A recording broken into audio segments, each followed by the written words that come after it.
Assalamualaikum warahmatullahi. Alhamdulillah. Alhamdulillah. Alhamdulillahi rabbil alamin. Wassalatu wassalam Muhammad ibn Abdillah wa ala alihi wa sahbihi ajma'in. Allahumma aftah alaina hikmataka wanshur alaina min hazahin rahmatika ya arhamar rahimin. Rabbi syrah li sadri wa yassir li amri wahlul 'uqdatan min lisani yafqahu qawli. La hawla wa la quwwata illa billah. Inna lillahi wa inna ilaihi raji'un. Wa sallallahu ala Muhammadin wa ala alihi wa sahbihi wa barak wa sallam walhamdulillah. Sekalian para penonton dan para penuntut dan pencinta ilmu di kalangan ahli keluarga saya dan para muallim muallimah, sahabat-sahabat kenalan yang dekat maupun yang jauh, yang mengenali ataupun yang tidak mengenali pada perhubungan ini. Mudah-mudahan insya-Allah hasil daripada wasilah kita bersama dalam satu pertemuan di alam maya ini, selayaknya kita semua sandarkan kepada Allahus Samad, Allah tempat tumpuan sekalian makhluk, hatta insan kita sebagai ciptaannya. Memohon kehadirat Allah Subhanahu Wa Taala mudah-mudahan memberi taufik dan hidayah untuk kita beristiqamah dalam mentaati akan perintahnya dan berusaha dengan kudrah dan inayah Allah Subhanahu Wa Taala untuk kita meninggalkan sedapat mungkin apa-apa yang Allah Subhanahu Wa Taala tegahkan. Maka pada malam ini sukacita saya menyambung kembali dalam bicara ilmu yang berkaitan dengan kisah benar orang-orang yang bertakwa di sisi Allah Subhanahu Wa Taala. Sebelum ini, dalam beberapa hari yang lepas telah saya kemukakan, lebih kurang seminggu ke 2 minggu yang lepas telah saya kemukakan kisah benar orang-orang yang bertakwa. Maka pada malam ini sebagai suatu siri 2.0, tajuk yang sama namun sebagai tambahan kepada kisah-kisah yang benar, bagaimana orang-orang yang bertakwa di sisi Allah Subhanahu Wa Taala. Secara ilmu dan secara rasmi kita terimalah hakikat betapa yang paling takwanya seseorang itu kepada Allah Subhanahu Wa Taala adalah baginda Nabi sallallahu alaihi wasallam. Rasulullah sallallahu alaihi wasallam adalah seorang insan yang merupakan qudwah hasanah, contoh ikutan yang terbaik dari segi sudut takwa baginda Nabi sallallahu alaihi wasallam di sisi Allah Subhanahu Wa Taala. Takwa diisyaratkan baginda Nabi sallallahu alaihi wasallam, at-taqwa hahuna, takwa di dalam dada, yang tersembunyi. Takwa bersarang di dalam hati. Namun bukan sekadar bersarangnya di dalam hati rasa takwa kepada Allah. Allah beri hati ini sebagai satu kerajaan, satu yang berkuasa boleh mengarahkan anggota-anggota tubuh yang lain untuk berperanan. Apabila ada takwa di dalam hati, ada iman di dalam hati, kemudian dalam masa yang sama hati nurani, hati subari ini dipenuhi dengan ilmu yang benar di sisi Allah Subhanahu Wa Taala, maka terpancarlah nilai takwa itu terpancar pada panca indera yang lain. Seumpama telinga yang mendengar, mata yang melihat, lidah yang bercakap, tangan dan kaki yang diguna pakai, termasuk fikiran. Fikiran orang-orang bertakwa di sisi Allah tidak sama dengan fikiran orang yang kurang takwa ataupun yang tidak ada ketakwaan di dada mereka. Mudah-mudahan saya dan kita semua adalah sedikit sebanyak setelah kita mengaji, kita belajar agama ini, mudah-mudahan hasil daripada penerapan nilai ilmu, ilmu yang kita tuntut, maka kita beramal dengan ilmu dan kita beramal dengan iman, insya-Allah. Maknanya bila bersarang takwa itu dalam hati, dia akan terpacar pada anggota-anggota tubuh. Maka akan berolehlah sifat-sifat, ketampakan pada sifat, pada amal perbuatan seseorang itu. Baik. Bagaimana sebelum ini telah saya kisahkan beberapa riwayah tentang pengkisahan tentang bagaimana takwanya Rasulullah sallallahu alaihi wasallam. Begitu juga takwa Abu Bakar As-Siddiq radhiyallahu an. Saya dahulukan kisah hayatus sahabah ini, mudah-mudahan kerana generasi ini diisyaratkan oleh baginda Nabi sallallahu alaihi wasallam sebagai generasi awal. Mereka, keadaan iman mereka kepada Allah dan Rasulnya begitu tinggi, mantap, kerana dididik oleh baginda Nabi SAW, terkesan dengan tarbiyah oleh baginda Nabi SAW. Generasi awalun, generasi yang disebut, termasuk juga sebahagian besar di antara mereka itu disebut al-muqarrabun, orang-orang yang dihampirkan, didekatkan, merupakan orang pilihan Allah yang awal memeluk Islam. Seumpama generasi awalun ini seumpama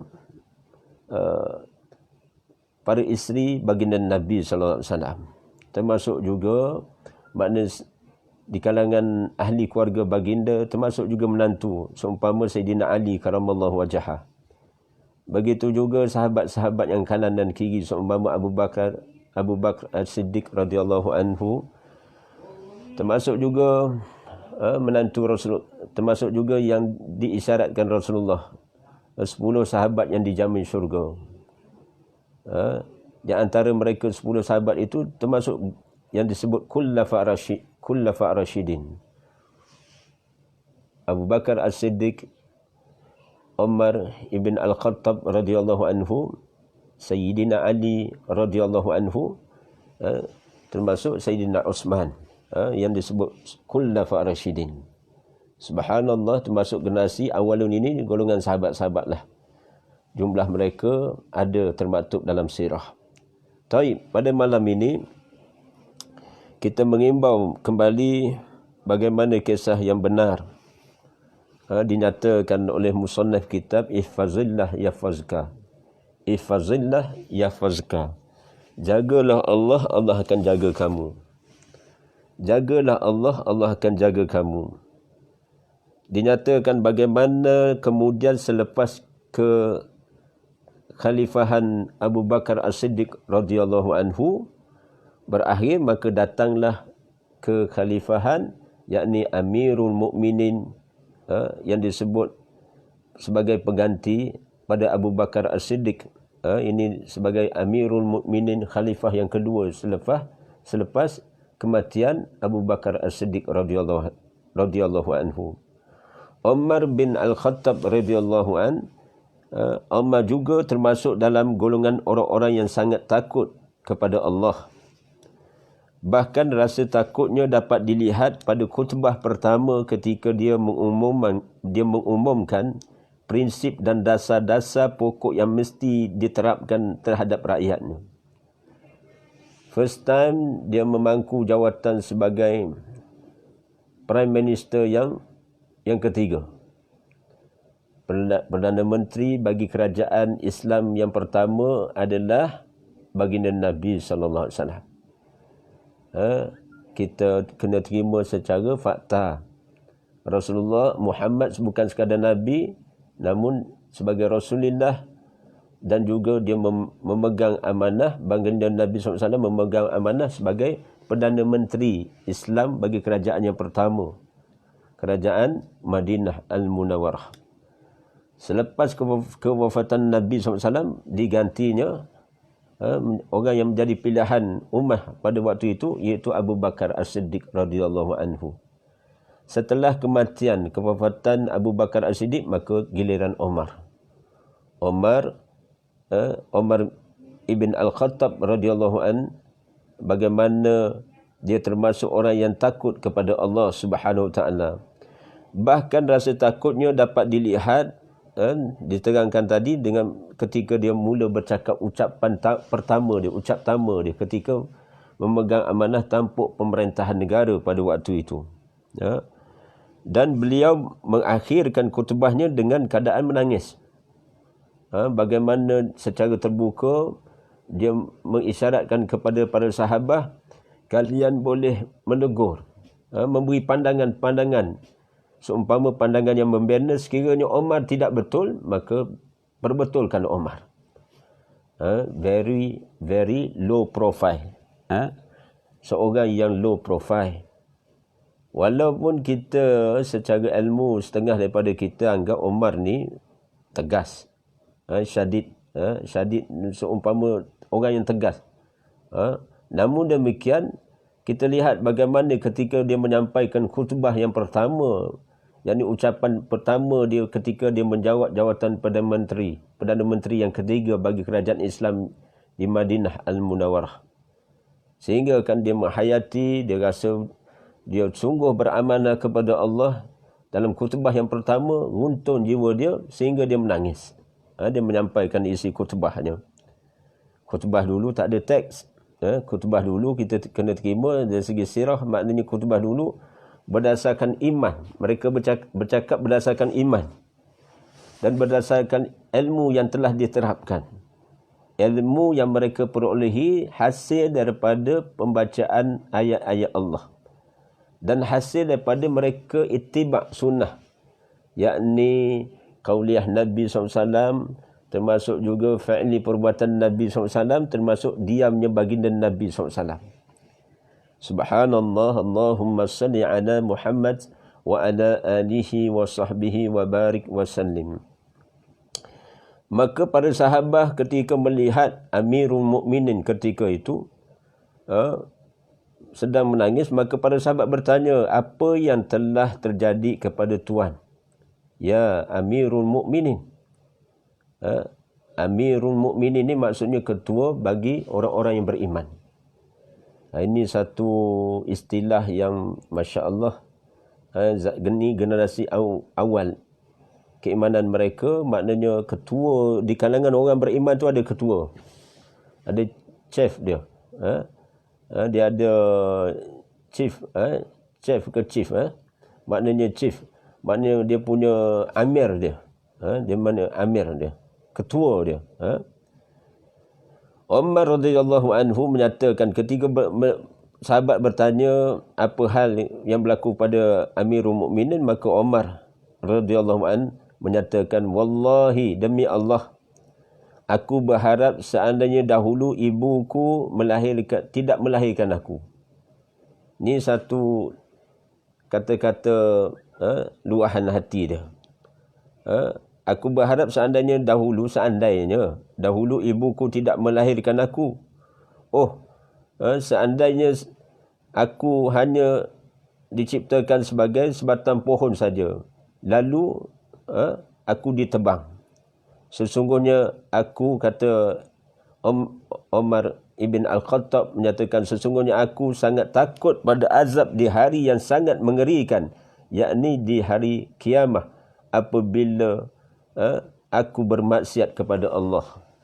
Allah Rabbi, inilah kisah sahabat, bagaimana digambarkan betapa rendah hatinya Amirul Mukminin Umar ibn Al-Khattab ini. Rendah hatinya, dia takut kepada Allah, takut diazabnya Allah kerana bermaksiat, tidak beramanah dengan apa yang telah diamanahkan kepadanya. Kerana kalau seumpama binatang diciptakan Allah, dijadikan Allah, mereka itu hidup. Mereka hidup, namun di kehidupan mereka, diberi makan, diberi minum dan sebagainya, namun tidak ditanya oleh Allah. Sebahagian para ulama menyatakan binatang-binatang ni Allah akan jadikan di mahkamah Allah nanti, mana binatang yang zalim kepada satu binatang yang lain, katalah seekor kambing, berdasarkan suatu riwayah hadis Nabi SAW digambarkan keadilan Allah yang bersifat al-adlu ini. Allah bicarakan 2 ekor kambing di mahkamahnya, diberi keadilan seadil-adilnya di padang mahsyar. Kambing yang pernah menanduk seekor kambing yang lain, menanduk dalam keadaan seumpama kes buli, maka apabila di dunia ini kambing itu maknanya dalam keadaan agresif, dia akan berbayar tunai di mahkamah Allah. Kambing yang kena tanduk kerana agresifnya kambing yang lain menanduk dia, maka kambing yang menanduk itu di mahkamah Allah nanti, maka kambing yang dizalimi tadi berhak, Allah akan perintah kambing yang dizalimi ini akan tanduk balik kambing yang menzalimi dia semasa hidup di dunia. Itu kambing. Setelah keadilan Allah dizahirkan di mahkamah Allah Subhanahu wa taala, subhanallah, setelah keadilan itu telah terbela, maka dimatikan binatang-binatang ini, dimatikan menjadi tanah. Itu nasib binatang. Namun demikian manusia berlainan dengan manusia. Allah jadikan manusia ini bersama kita ni, laqad khalaqnal insana fi ahsani taqwim. Manusia ni sebaik-baik kejadian makhluk ciptaan Allah. Dilengkapinya ada roh. Dalam jasad kita ada roh. Setelah kita mati, maknanya perpindahan roh daripada, keluarnya roh daripada jasad. Ini hakikat. Mati-matinya keluarnya roh daripada jasad. Mati kerana contoh coronavirus. Sebab virus menjadi sebab mati seseorang. Tapi dalam masa yang sama, secara ilmu Quran dan Sunnah, mati seseorang tu tadi sebab. Itu termasuk takdir Allah. Hanya jadi sebab. Tapi hakikat dalam masa sama, apabila dah sampai tempoh ajal, malaikat maut datang, cabut nyawa. Roh tu hidup. Satu makhluk yang hidup selamanya, dulu, kini dan selamanya tak akan mati. Salah satu ciptaan Allah, ar-ruh. Roh itu. Jadi Amirul Mukminin, dia sebagai Perdana Menteri pada waktu itu, rasa resah, gelisah, bimbang. Dia takut dia akan tidak beramanah, bermaksiat kepada Allah atas jawatan dia sebagai Perdana Menteri. Subhanallah. Ibrah yang boleh kita ambil pada malam ini, pengajaran yang boleh kita ambil pada malam ini, elok sangat orang-orang yang memegang jawatan VVIP ataupun peringkat yang tinggi. Di bawah jawatan itu ada orang-orang di bawah tanggungannya. Maka elok sangat baca kisah seumpama ini. Kerana apa? Kerana memberi pengajaran. Makin tinggi jawatan tu, sama dia sebagai dalam peringkat daerah ADO, ataupun dia sebagai peringkat negeri, dia sebagai ketua menteri ataupun menteri besar, ataupun naik ke atas peringkat nasional, dia sebagai Perdana Menteri, ataupun turun sikit di antara Perdana Menteri dengan ahli-ahli parlimen ini, adanya menteri-menteri yang dilantik. Menteri agama, menteri penerangan, kemudian menteri apa? Macam-macam menteri.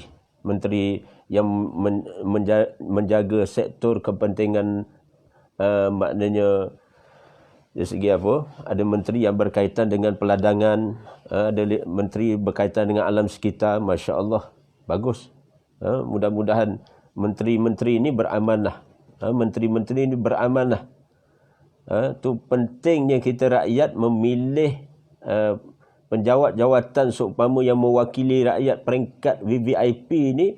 Kita pilih mereka berdasarkan ilmu, berdasarkan iman. Bukan taklid. Telah ada pengajaran di negara Malaysia. Mungkin boleh dikongsi oleh sahabat-sahabat kenalan-kenalan di wilayah di Thailand, di Indonesia, di Brunei Darussalam, di Singapura. Jadi kita boleh muafakat akhirat kita bila nak melantik suatu orang yang beramanah tentang penjawat-jawatan yang diberi amanah peringkat negeri dan negara, lantik secara ilmu, lantik secara iman yang mana takwa di sisi Allah Subhanahu Wa Taala. Apabila ada 2 orang, 3 orang pilihan, maka kita pilih yang paling takwa di kalangan mereka kepada Allah Subhanahu Wa Taala. Maka takut kepada Allah Subhanahu Wa Taala seumpama inilah yang dimaksudkan. Dan takut tidak cukup hanya berupa teori seumpama yang telah dinyatakan tadi, akan tetapi orang yang takut adalah takut kepada Allah dalam segala amalnya. Dr. Ain Abdullah Al-Qarni menyatakan dalam kitab ini kesinambungan saya syarah dalam siri-siri kuliah secara alam maya ini, maknanya kitab yang baik kita baca dan kita ambil pengajaran-pengajaran yang membina dalam kitab Ihfazillah yahfazka. Jagalah Allah, niscaya Allah akan jaga kamu. Imam Az-Zahabi menyatakan mengenai Umar bin Al-Khattab radhiyallahu anhu, bahawasanya pada satu malam dia keluar mengelilingi ke pelosok perkampungan di Madinah. Ini satu fi'li sifat Amirul Mukminin, iaitu Umar ibn Al-Khattab radhiyallahu an. Malam-malam dia survey rakyat dia. Dia survey rakyat dia. Keliling pelosok perkampungan di sekitar Madinah pada waktu itu, dia keluar. Baguslah. Sekiranya ada YB, mungkin kerana faktor PKP ni, maknanya pergerakan kawal, perintah kawal pergerakan ini terhad waktu siang saja. Jadi insya-Allah berazamlah wahai YB sekalian yang berhormat sekalian. Yang berhormat ni bukan mesti yang berhormat seumpama ahli parlimen ataupun ahli Dewan Undangan Negeri saja. YB ni bolehlah kita maksudkan, saya suka sangat guna juga YB ni, yang bersara, yang berusaha, yang berkhidmat. Jadi semua orang boleh pegang jawatan YB itu tanpa kepentingan apa-apa. Kita buat kerana Allah. Amal kebajikan ini, kita akan tengok pengajaran apa yang boleh yang saya maksudkan pada malam ini. Siapa pun boleh pegang jawatan YB ini, selain daripada yang berhormat tadi, anggota ahli parlimen maupun yang memegang amanah peringkat ahli Dewan Undangan Negeri. Adanya yang bersara. Mana pergi yang bersara, mana pergi yang berusaha, kita boleh pakat usaha. Mana jawatan yang kita boleh sebut sebagai yang berkhidmat. Bismillah, kita lakukan amal kebajikan sebagaimana yang kita dengar kisah ini. Bagaimana Amirul Mukminin pada malam hari dia keluar ke lapangan perkampungan di Madinah. Tiba-tiba dia mendengar seorang perempuan sedang menangis daripada sebalik pintu perempuan itu. Kemudian Umar terdiam sebentar, sehingga kan pembantunya nama Aslam, bertanya kepadanya, apa yang terjadi pada tuan, wahai Amirul Mukminin? Aslam ni dia ikut rapat dia punya dia punya ketua lah. Ini maknanya Aslam ni asisten kepada Perdana Menteri pada waktu itu. Saya ulang balik, Perdana Menteri yang ketiga bagi kerajaan Islam di Yasrib ataupun yang disebut di Madinah Al-Munawwarah pada waktu itu. Kenapa Umar tegur, kenapa Aslam ni seorang pembantu asisten kepada Umar ini, dia menegur kerana dia melihat Umar ni bila dia dengar tangisan perempuan Nisa, seorang warga, maknanya suri rumah. Dia mendengar rupanya Umar ni bila dengar tangisan tu, Umar pun menangis juga. Maknanya sensor dia dia tak boleh dengar, maknanya ada suara kesedihan di kalangan rakyatnya pada waktu itu. Maka Aslam pun bertanya, apa yang terjadi pada Tuhan, ya Amirul Mukminin? Maka cepat-cepat dalam keadaan yang sebab, bila mendengar tangisan seorang perempuan ini, Umar yang turut menangis ni, Umar pun berkata kepada Aslam, wahai Aslam, jom, mai kita pergi daripada sini. Dia dapat detect, Amirul Mukminin ni dapat detect kenapa wanita ni menangis. Dia dapat detect, dapat kesan. Maka Aslam sendiri bercerita. Maka Aslam menyatakan bagaimana pengalaman dia dengan Umar ibn Al-Khattab ini. Ketika kami kembali di Baitul Mal milik kaum muslimin, lalu Umar membawa, maknanya Umar mengarahkan, bila sampai ke markas tempat himpunan harta Baitul Mal di waktu itu, Umar mengisyaratkan, maknanya ambil 3 guni isi. 1 isi lemak, 1 isi minyak, dan 1 isi tepung gandum. Tepung gandum, yakni jerami gandum.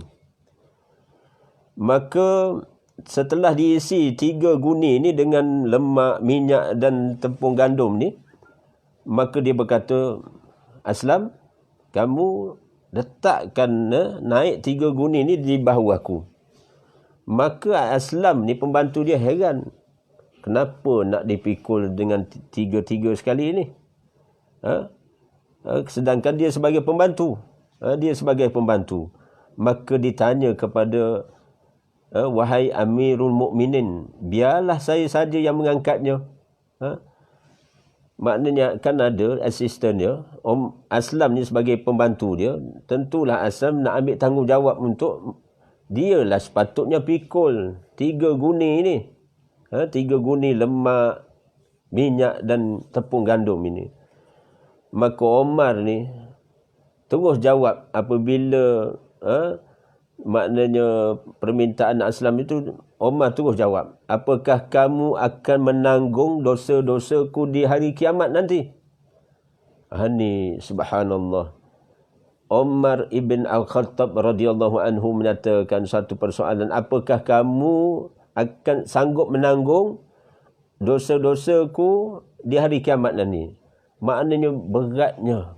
Amirul Mukminin terasa berat beban dia sebagai ketua kerajaan pada waktu itu.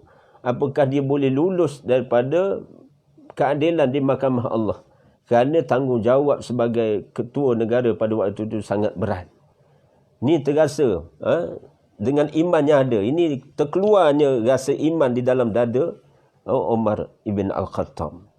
Maka bila Aslam bagaimana ketuanya menyatakan demikian, maka dia jalankan tugas.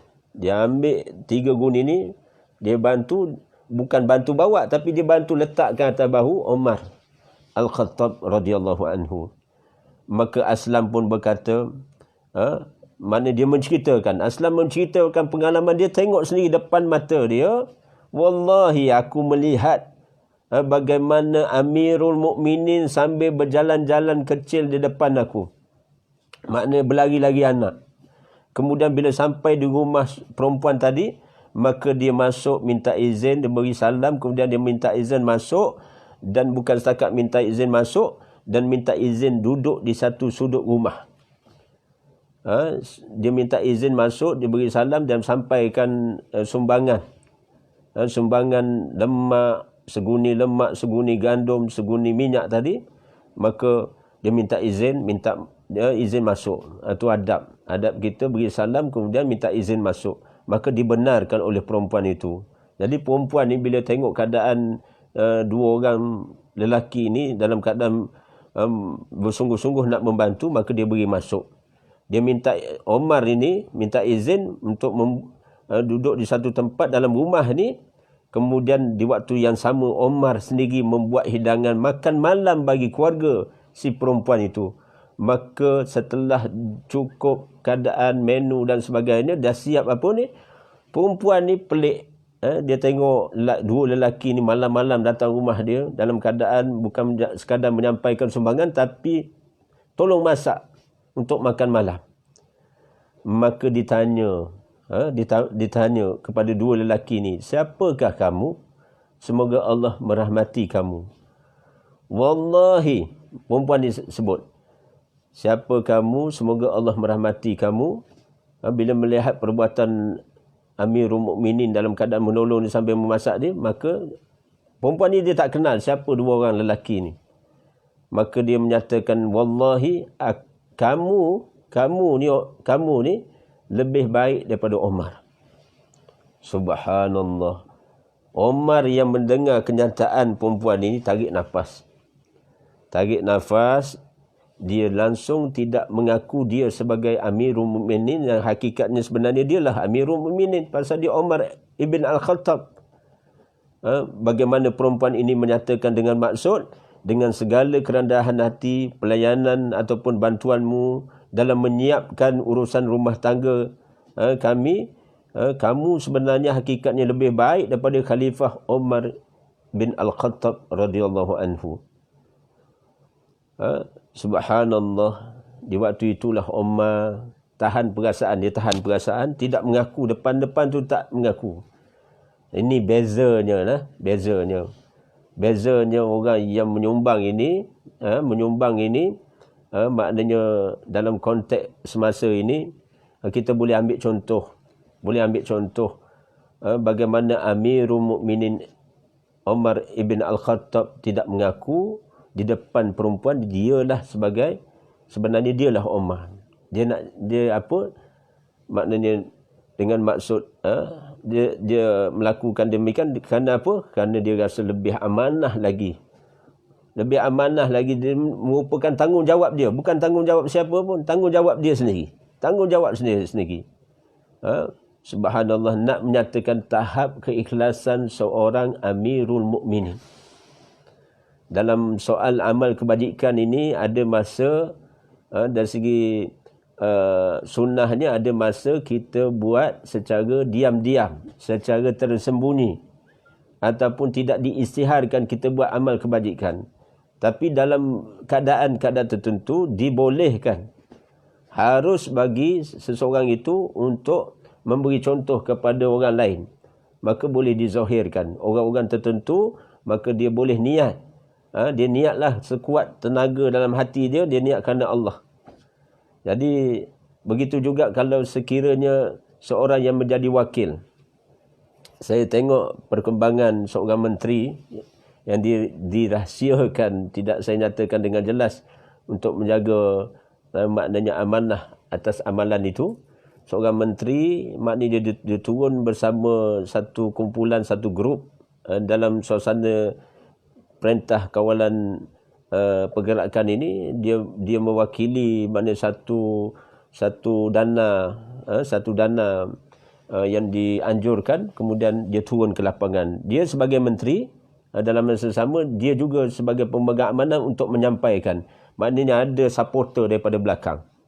Jadi pada waktu itu maknanya menteri ini, maknanya dia menjadi wakil. Jadi kita boleh ambil contoh hal sebegini, maknanya siapa yang dalam keadaan dia diberi amanah menjadi wakil, insya-Allah dia terselamat soal hati.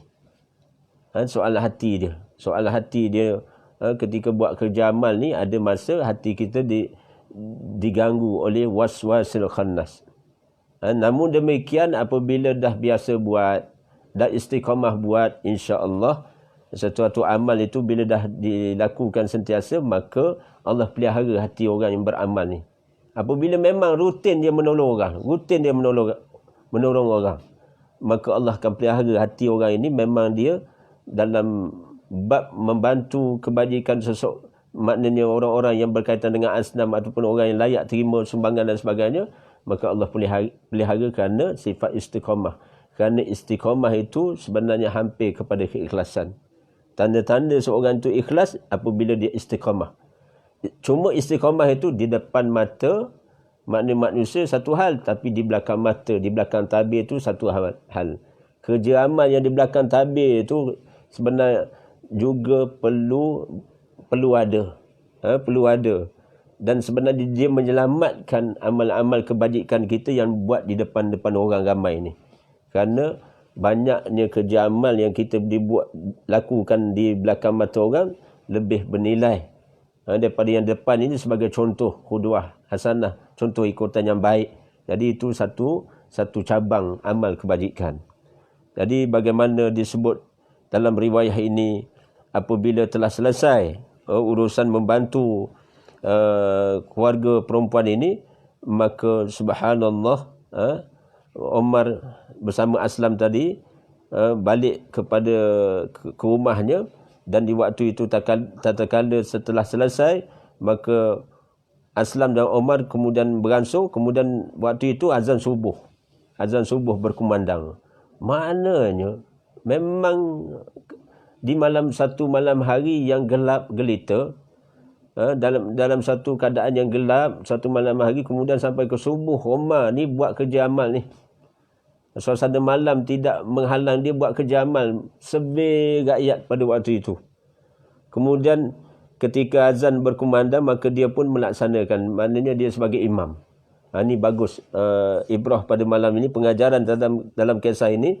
Dalam masa sama dia sebagai Amirul Mukminin, kemudian ketika mendirikan salatul jemaah pada waktu subuh itu, maka dia menjadi imam.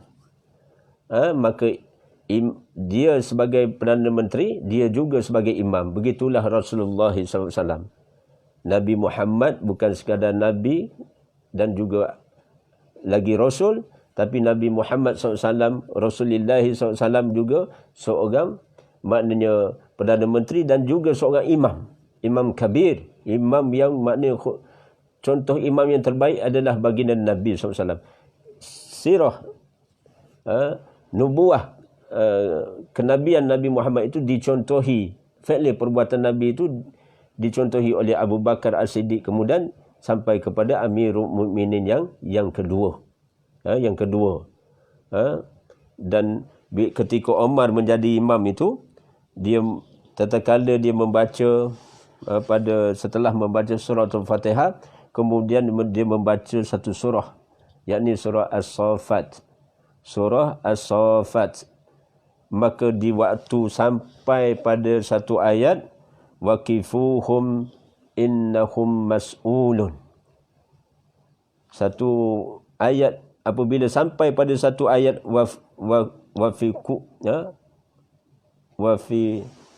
disebut waqifuhum innahum mas'ulun.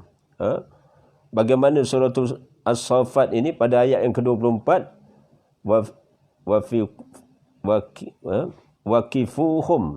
waqifuhum innahum mas'ulun, dan tahanlah mereka, yakni di satu tempat perhentian, kerana sesungguhnya mereka akan ditanya. Dalam surah As-Saffat ayat yang ke-24. Maksudnya satu hari nanti, bagaimana Allah Subhanahu Wa Taala akan adakan roadblock, bahasa kita sekarang ni, satu tahan sejumlah manusia, orang-orang yang tertentu akan ditahan, dan kemudian Allah nyatakan innahum mas'ulun, dan sesungguhnya mereka akan ditanya. Rupanya orang-orang tertentu dan kesemua kita akan dipertanggungjawabkan, akan ditanya di mahkamah Allah Subhanahu Wa Taala di yaumul akhir, di yaumuddin dan sebagainya. Maka bila sampai ayat inilah bagaimana iman Amirul Mukminin Umar ibn Al-Khattab radhiyallahu an, bagaimana dia terus bila sampai sini, dia baca sehingga surah As-Saffat ini, bila sampai ke ayat 24 ini, dia langsung menangis. Hingga orang yang berada di saf yang belakang sekali mendengar tangisan Amirul Mukminin pada waktu itu. Dan kesan daripada kejadian ini, setelah itu Umar ibn Al-Khattab dia langsung sakit. Selepas peristiwa itu dia sakit selama sebulan, kerana rasa takutnya kepada Allah Subhanahu Wa Taala.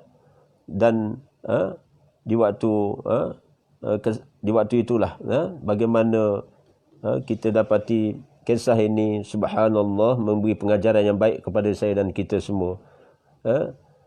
kesan daripada peristiwa dia menyantuni seorang seorang perempuan yang kehabisan makanan, kemudian dia mengingati bahawasanya tanggungjawab dia sebagai ketua negara pada waktu itu, oleh kerana bagaimana dia mengingat tazkirah yang Allah sendiri datangkan wasilah dengan ayatnya, waqifuhum innahum mas'ulun, bagaimana tahanlah, dan tahanlah mereka, orang-orang tertentu akan ditahan di satu tempat perhentian kerana sesungguhnya mereka, yakni Allah akan tanya mereka itu. Mereka akan ditanya tentang apa yang telah dipertanggungjawabkan kepada mereka.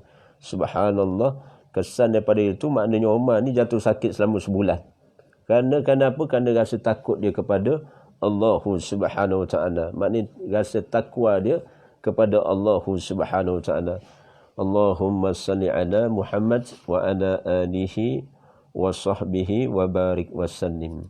Jadi pada malam ini saya rasa saya cukupkan dengan satu kisah lagi supaya kita dapat hadam bagaimana kisah orang-orang yang bertakwa, kisah benar di kalangan mereka yang bertakwa berlaku. Juga kita boleh ambil contoh kepada seorang tokoh, iaitu Anas bin Malik radhiyallahu anhu. Bagaimana dinyatakan di sini, subhanallah, di dalam Islam kami tidak pernah mendengar mas kahwin yang paling mahal daripada mas kahwin Ummu Sulaim radhiyallahu anha. Maksudnya ibu kepada Anas bin Malik radhiyallahu anhu. Orang ramai bertanya apakah mas kahwinnya, maka dia menjawab mas kahwinnya dalam Islam. Mas kahwinnya dalam Islam. Subhanallah, bagaimana Anas bin Malik menceritakan bagaimana sepanjang dalam sejarah Islam ini dia melihat dia tak pernah mendengar mas kahwin yang paling mahal yang pernah dizahirkan oleh Ummu Sulaim. Ummu Sulaim ni iaitu ibu dia sendiri. Maknanya seorang anak menceritakan kisah benar mengenai ibu dia sendiri. Bagaimana dia mengingati satu kisah yang benar di waktu satu ketika dahulu seorang lelaki yang masih musyrik di kalangan kaum Ansar mendatangi ibu dia, Ummu Sulaim. Maka dia hendak menikahi, dia tengok mak kepada Anas bin Malik ini, maka dia berkenan, lelaki kaum Ansar ini. Namun pada waktu itu dia seorang musyrik. Maka subhanallah, maka Ummu Sulaim ni, ibunda kepada Anas bin Malik ni menyatakan, kamu adalah seorang musyrik, sementara aku adalah seorang muslimah, seorang yang beriman kepada Allah. Wallahi, demi Allah, aku tidak akan menikah denganmu sehingga kamu masuk Islam. Aku, kata Ummu Sulaim ni, aku tidak akan menikah denganmu sehingga kamu masuk Islam. Maka mas kahwin aku cukuplah dengan Islamnya kamu. Ni cagaran seorang wanita muslimah. Mencagarkan Islam itu sebagai mas kahwin dia. Ini satu pengajaran yang baik. Kisah bagaimana golongan awal ini, maknanya subhanallah, mereka mencagarkan Islam itu sebagai mas kahwin. Maka lelaki itu bila menyatakan demikian, maka dia langsung, lelaki yang musyrik ini langsung menyatakan, iaitu aku bersaksi. Dia terus mengucapkan iaitu kalimah syahadah, asyhadu an la ilaha illallah wa asyhadu anna Muhammadar Rasulullah. Lelaki musyrik ni menyahut cabaran Ummu Sulaim, iaitu dengan mengucapkan kalimah thayyibah, iaitu penyaksian bahawa tidak ada ilah yang diibadahi, yang berhak disembah melainkan Allah, dan aku bersaksi, aku sanggup bersaksi bahawa Nabi Muhammad adalah pesuruh Allah. Maka diceritakan bagaimana pada waktu kedatangan Rasulullah SAW di Madinah, ketika berlaku hijratul Rasul, di awal hijratul Rasul, maka Ummu Sulaim ni waktu Rasulullah dah sampai di Madinah, di Yasrib pada waktu itu, Ummu Sulaim ni bila dah tahu seorang Al-Amin, dan bukan sekadar Al-Amin, namun dia Muhammad sebagai Nabi lagi Rasul. Nabi lagi Rasul datang sampai ke Madinah. Bagaimana Ummu Sulaim ni bawa anak dia, yakni Anas bin Malik pada waktu itu baru umur 10 tahun. Baru berumur 10 tahun. Maka bila bawa anak ini, bawa Anas ini, maka dinyatakan kepada Rasulullah, "Ya Rasulullah, saya memikirkan dunia ini, tetapi dunia ini akan hilang dan lenyap." Ini bagaimana daya fikir minda seorang mukminah, seorang perempuan yang beriman sungguh kepada Allah dan Rasulnya. Bagaimana dia menyatakan, setelah aku fikir tentang dunia ni akan hilang, akan musnah, maka aku ingin memberikan hadiah kepada engkau, ya Rasulullah. Tetapi aku tidak ada apa-apa melainkan tidak mendapatkan hadiah yang paling mahal, melainkan aku cagarkan anak aku ini yang merupakan buah hati aku ini. Maka anggaplah ini sebagai satu hadiah untuk engkau ya Rasulullah, yang agar dapat membantu engkau dalam urusan keduniaan. Rasulullah urusan akhirat. Maka bagaimana Ummu Sulaim yakin sungguh apabila menyerahkan Anas bin Malik, anaknya ketika itu umur 10 tahun, darjah 5 lah, darjah 5. Darjah 5, umur 10 tahun ni darjah 5. Subhanallah. Maka ambillah ia sebagai hadiah untuk engkau ya Rasulullah, agar dapat membantu engkau dalam urusan keduniaanmu. Maka kemudian dia berkata lagi, "Wahai Rasulullah, ya Rasulullah, doakanlah anakmu ini, yakni anak angkat." Maka Rasulullah SAW pun mendoakannya dengan maksud doanya, "Ya Allah, panjangkanlah umurnya, perbanyakkanlah harta dan anak keturunannya, serta ampunkanlah dosanya." Doa ini termasuk dalam riwayat Al-Bukhari, kisah ini termasuk juga dalam riwayat Imam Muslim. Satu doa yang Rasulullah ungkapkan kepada untuk kesejahteraan untuk kesejahteraan anak angkatnya, iaitu Anas bin Malik. "Ya Allah, panjangkanlah umurnya, perbanyakkanlah harta dan anak keturunannya, dan ampunilah dosa-dosanya." Subhanallah. Apa yang berlaku kesan daripada doa Rasulullah ini, iaitu usia Anas radhiyallahu anhu hampir 100 tahun. Bahkan ada riwayah menyatakan lebih 100 tahun. Kesan daripada doa Rasulullah kepada Anas bin Malik ini. Kemudian sedangkan anak keturunannya sangat ramai. Sangat ramai, mereka semua menghafaz kitab Allah. Mereka semua menghafaz kitab Allah dan menjadi ahli munajat, ahli qiyam, merintih bermunajat kepada Allah Subhanahu Wa Taala di malam hari dan siangnya. Kemudian dia berkata mengenai dirinya sendiri, bagaimana Anas bin Malik menceritakan pengalaman peribadinya sendiri dalam satu nukilan kata-kata dalam satu kitab. Bagaimana dinyatakan oleh Anas bin Malik radhiyallahu anhu, menyatakan, "Anak kandungku dan cucu-cucuku yang aku makamkan saat Hajjaj menduduki kota Kufah, bilangannya 100 orang." Subhanallah, keberkahan daripada doa Rasulullah sallallahu alaihi wasallam, maknanya mendoakan kepada seorang anak ketika umur Anas pada waktu itu 10 tahun, Allah makbulkan sampai usianya panjang lebih 100 tahun, sehingga kan anak-anak keturunan Anas bin Malik ini sehingga beranak cucu, dan dinyatakan keturunannya hampir mencapai 100 orang. Dan sedangkan usia dan kesehatannya dia tidak pernah menderita sakit. Ini hebatnya doa Rasulullah SAW. Dan Allah Subhanahu Wa Taala telah menganugerahkan rezeki yang banyak kepadanya, dan diampunkan dosa-dosanya, kerana Rasulullah SAW sendiri memohon ampun baginya atas dosa-dosa kesalahan. Maknanya Rasulullah berdoa pada satu ketika untuk tempoh yang panjang, future yang akan akan datang kepada Anas bin Malik. Maka Allah Subhanahu Wa Taala yang memberi ilham kepada baginda Nabi SAW ini, maka mengampunkan kesalahan, dosa-dosa yang dilakukan oleh sahabat yang nama Anas bin Malik ni. Dan lebih hebat lagi, subhanallah, kemudian Rasulullah SAW bersabda dalam satu riwayah Imam Muslim dan Imam Ahmad menyatakan hal yang sama ketika Rasulullah dikabarkan, diperlihatkan aku masuk ke dalam syurga. Rasulullah sendiri menyatakan aku masuk ke dalam syurga dan aku mendengar suara orang berjalan. Lalu aku bertanya, apakah suara apakah itu? Bunyi apakah itu? Siapakah itu?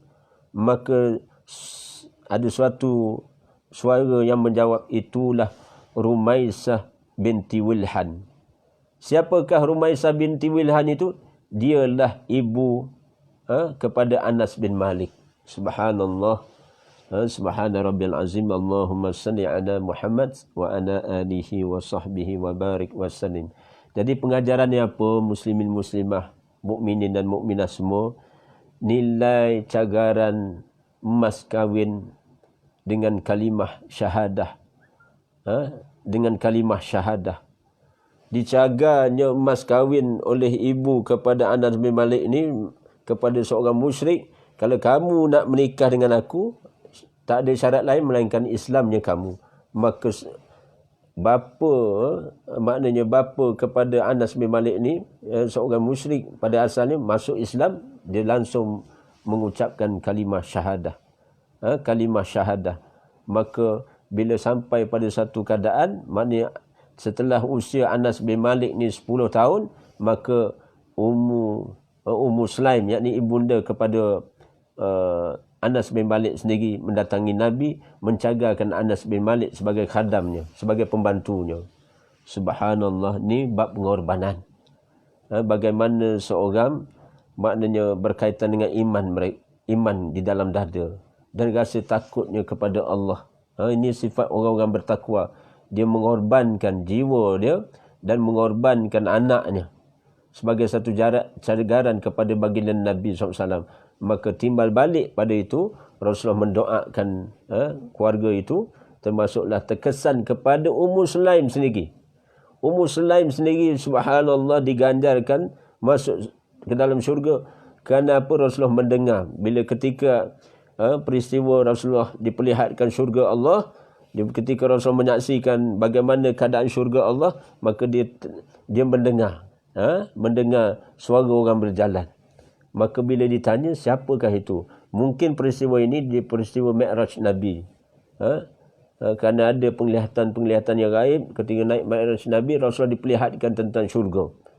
Ataupun dalam keadaan mimpinya baginda Nabi SAW. Wallahu alam, tapi nak sebutnya ganjaran kepada Ummu Sulaim ini, iaitu dia dimasukkan ke dalam syurga Allah Subhanahu Wa Taala. Jadi ibrahnya pada malam ini, subhanallah, pengajaran pada kisah orang-orang bertakwa ni bab pengorbanan iman mereka kepada Allah Subhanahu Wa Taala. Dan ada banyak lagi sebenarnya kisah orang-orang yang bertakwa kepada Allah ni, panjang cerita, tapi saya nak menyatakan satu khulasah kesimpulan pada malam ini. Kisah-kisah seumpama ini satu jalan, satu tarik, satu lifestyle, gaya hidup yang boleh kita contohi. Maknanya pertama kita beramal dengan ilmu Quran, kedua kita mencontohi ilmu sunnah, sunnatun Nabi SAW, dan yang ketiga kita mencontohi kisah-kisah ataupun amalan sahabat-sahabat yang disifatkan, maknanya orang-orang yang bertakwa kepada Allah Subhanahu Wa Taala.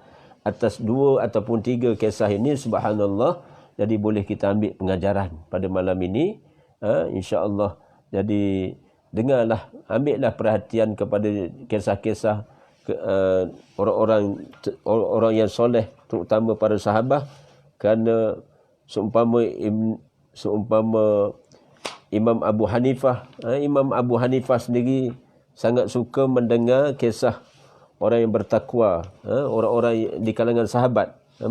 Imam Abu Hanifah rahimahullah menyatakan sirah kehidupan para sahabat ataupun di sebahagian sahabat yang menjadi pahlawan lebih kami sukai daripada mengkaji ilmu fiqh, kerana hukum-hukum fiqh itu sangat mudah dan segolongan manusia sudah melakukannya. Sementara sejarah dan kelembutan hati dan nasihat yang berharga daripada seorang hamba mesti dimulai dengan rasa takut kepada Allah, mengharapkan janji Allah, ikhlasnya kepadanya, ikhlas ibadah kepadanya, dan bersikap jujur antara dia dengan Allah Subhanahu Wa Taala. Nak menyatakan kisah para sahabat ini yang merupakan sebahagian besar di kalangan orang-orang bertakwa menjadi contoh, qudwah hasanah yang boleh kita ambil contoh, suri tauladan, sebagai role model, sebagai satu panduan kehidupan kita. Jadi mudah-mudahan kisah ini memberi peringatan kepada saya dan kita semua. Kita pun boleh jugalah usaha sikit sebanyak mencontohi sifat-sifat mereka. Dan bukan mesti di kalangan sahabat saja, maknanya di kalangan tabi'in, generasi yang selepas mereka, ataupun mereka-mereka termasuk ulama, ataupun di kalangan orang-orang yang berilmu, di kalangan orang yang berilmu, muallim, ataupun orang-orang yang soleh. Mereka juga menepati, mereka yang menepati sunnah ini, maka kita boleh ambil contoh kehidupan mereka. Jadi ada kan kisah di kampung kita, di taman kita, ataupun di sekurang-kurangnya dalam satu negeri ataupun satu negara, ada contoh orang-orang soleh. Jadi kita boleh ambil contoh mereka. Kerana apa? Bila tentang amal ketaatan, kita kena tengok nilai tambah, maknanya mereka yang rajin, yakni mujahadah beramal. Dalam bab ketaatan kita kena tengok orang yang atas. Orang yang atas dalam rajin mereka beribadah, rajin mereka mujahadah, bersungguh-sungguh mereka beramal. Jadi itu pengajaran yang baik. Tapi bila kita duduk atas, kita tengok orang yang bawah. Bila kita sebagai penjawat jawatan, VVIP, ataupun kita ada harta, kita ada pengaruh, kita ada apa lagi, kekuatan, kita ada harta ilmu sekalipun, kita kena tengok orang yang bawah. Orang yang bawah ni kita kena santuni. Itu bagaimana, itulah sifat baginda Nabi SAW. Jadi kerana Rasulullah ni walaupun dia naik ke atas sebagai pangkatnya sebagai Nabi, lagi Rasul, dan sebagai apa, Perdana Menteri yang pertama bagi kerajaan Islam pertama, tapi sifat Nabi ni turun ke bawah lapangan, membantu golongan-golongan, maknanya yang disebut golongan Ahlus Sufah, sahabat-sahabat yang hidup keliling Nabi itu, rumah Nabi itu, orang-orang susah, orang-orang fakir miskin, hidup mereka qanaah sekadar apa yang ada. Kemudian Rasulullah juga menyantuni orang yang bukan Islam, juga disantuni. Begitu juga Rasulullah memuliakan, baginda Nabi SAW memuliakan ketua-ketua kabilah ini sebagai satu uslubu dakwah, pendekatan dakwah baginda kepada orang-orang sebagai mereka yang belum Islam pada waktu itu. Kerana akhlak Rasulullah, kerana akhlak pada sahabat pimpinan didikan Rasulullah, sebenarnya dengan akhlak Quran dan Sunnah itu sebenarnya saya dan kita semua terpakai. Kita boleh terapkan dalam kehidupan kita sehingga kan kita bersifat dengan sifat mereka, insya-Allah. Jadi mudah-mudahan pengajaran yang saya bentangkan pada malam ini berdasarkan isi kitab ini boleh kita ambil guna pakai. Dan mana-mana kitab yang menceritakan tentang orang yang bertakwa, sila baca, sila ambil ibrah dan ambil pengajaran mauizahnya, maknanya nasihat-nasihatnya, insya-Allah itu di antara memotivasikan saya dan kita semua untuk ikut amal perbuatan mereka. Jadi ulang balik, maknanya bagi orang kita dah duduk berada di atas, turun ke bawah, turun ke lapangan, supaya kita low profile. Kerana saya tutup dengan kisah benar, Rasulullah SAW pernah ditawarkan, satu malaikat turun daripada kerajaan Allah, kerajaan langit, turun menghadap Rasulullah. Aku ni adalah utusan Allah, utusan khas kepada kamu ya Muhammad. Ya Muhammad, ya Rasulullah. Ya Muhammad, aku ditawarkan kamu ditawarkan tugas aku, maknanya aku datang dengan perintah Allah, kamu ditawarkan dua pilihan. Kamu ditawarkan dengan dua pilihan. Sama ada kamu nak jadi raja dan nabi, ataupun sama ada kamu nak jadi apa? Nak jadi hamba Allah dan Rasul Allah. Maka setelah didengar dua tawaran ini, nak jadi nabi ke nak jadi rasul, dalam masa yang sama, kalau nak jadi nabi akan digandingkan dengan satu jawatan khas lagi, iaitu jadi sultan, jadi raja. Ataupun kalau nak jadi seorang yang sebagai rasul, rasul Allah, dan dalam masa yang sama menjawab jawatan sebagai hamba Allah, sebagai hamba kepada Allah. Maka di waktu tawaran ini didatangkan kepada Nabi SAW, maka subhanallah, di ketika itulah malaikat Jibril alaihissalam menasihati Nabi SAW. Ya Rasulullah, tawaduklah kamu kepada Allah. Ya Rasulullah, tawaduklah kamu kepada Rabbmu. Maka bila malaikat Jibril alaihissalam menyapa demikian, menasihati baginda Nabi SAW, maka Nabi memilih, iaitu aku memilih sebagai hamba kepada Allah dan sebagai Rasul Allah. Maka itulah peristiwa bagaimana kisah, bagaimana Rasulullah dilantik sebagai, dididik, kelangsungan itu dididik sebagai hamba kepada Allah, kemudian menjadi Rasulullah. Nabi, seorang yang diberi amanah ilmu, wahyi, dipertanggungjawabkan untuk beramal pada diri dia, tidak dipertanggungjawab untuk menyampai. Namun sebagai Rasul Allah ini diberi ilmu wahyu, tapi dalam masa sama dipertanggungjawabkan untuk menyampai risalah agama ni. Maka Rasulullah dengan penuh tawaduk, setelah dinasihati oleh apa? Oleh malaikat Jibril alaihissalam. Kisah ini kita boleh ambil ibrah, maknanya siapa pun kita kena ada satu sifat kehambaan kepada Allah. Abdullah, hamba kepada Allah. Bukan hamba kepada syaitan, bukan hamba kepada nafsu, bukan hamba kepada pengaruh dunia, bukan hamba kepada pengaruh-pengaruh, maknanya nafsu syahwah dan sebagainya. Jadi subhanallah, jadi apa yang boleh kita ambil ibrah pada kisah Rasulullah itu, iaitu kena ada penasihat. Penasihatnya yang berlaku pada Rasulullah, sempat malaikat Jibril, sengaja Allah perintahkan Rasulullah ditemani oleh Jibril alaihissalam. Jadi maka kita kena ada teman yang paling rapat dengan kita, Allahu Rabbi, adalah Allah Subhanahu Wa Taala. Dan simboliknya kitab Allah sebagai teman hidup kita. Teman hidup kita. Dan penasihat rasmi kita ni sebenarnya kitab Allah, termasuk kitab hadis-hadis Nabi SAW itu, termasuklah juga penasihat rasmi kita. Dan begitu juga maknanya orang-orang yang berilmu.